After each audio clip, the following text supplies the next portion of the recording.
안녕하세요. 모디어 플란트 원장 유아동입니다. 바르는 미녹시딜에 대해서 진료실에서 어떻게 써주세요? 말씀 되게 많이 드리잖아요. 저한테 잔소리 들은 환자분들 정말 많으실 거예요. 그래서 저는 이 바르는 미녹시딜에 대해서 지도를 할 때 사실 약전을 제가 다 읽어봤거든요. 바르는 미녹시딜에 대해서 그 약전대로 설명을 드렸었어요. 지금까지. 아침이든 저녁이든 상관없어요. 머리 꼭 안 감고 바르셔도 돼요. 마른 두피에 발라주세요. 여러 가지 말씀 드렸는데요. 그런데 최근에 제가 미녹시딜에 대한 논문을 읽다가 마른 두피에 바르지 않아도 될 수도 라는 근거를 찾아서 여러분께 소개하기 위해서 이 논문 들고 왔습니다.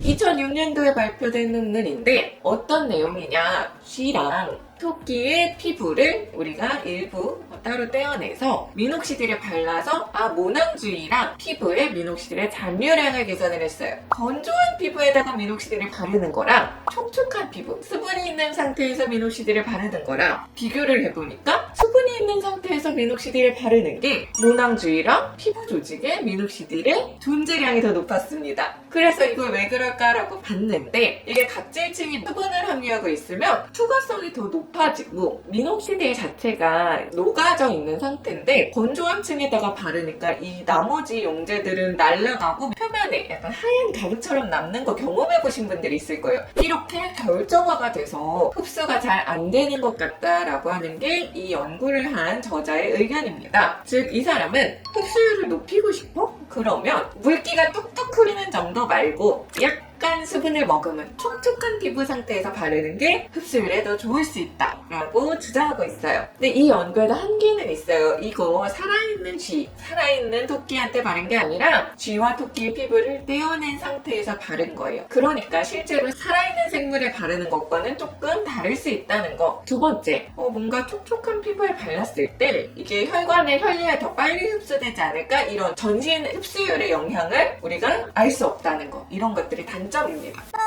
제가 지금까지는 사실 마른 두피에 바르세요, 머리 다 말리고 바르세요, 이런 식으로 설명을 드렸었어요. 약전에 마른 피부에 바르라는 말이 있기도 하고 사실 미녹시딜 자체가 물에 잘 녹지 않거든요. 이 지용성이에요. 그래서 피부에 수분막이 있으면 이 지용성인 성분이 잘 투과가 안 되지 않을까라는 예상 때문에 제가 건조한 두피에 발라주세요 라고 말씀드렸는데요. 이제는 이런 연구 결과를 봤으니까 약간 젖은 두피에 발라도 괜찮으실 수 있어요. 혹은 오히려 더 좋을 수 있어요 라고 설명을 드릴 계획입니다. 오늘은 미녹시딜 약전에 보면 마른 두피에 바르라 라고 되어 있는데 젖은 두피에 발라도 괜찮은가에 대해 알아봤고요. 어떤 면에서는 젖은 두피가 더 좋을 수도 있다 라는 거 알아주시면 감사하겠습니다. 영상 보시고 궁금한 점 있으면 댓글로 질문 달아주시고요. 좋아요와 구독도 부탁드립니다. 감사합니다.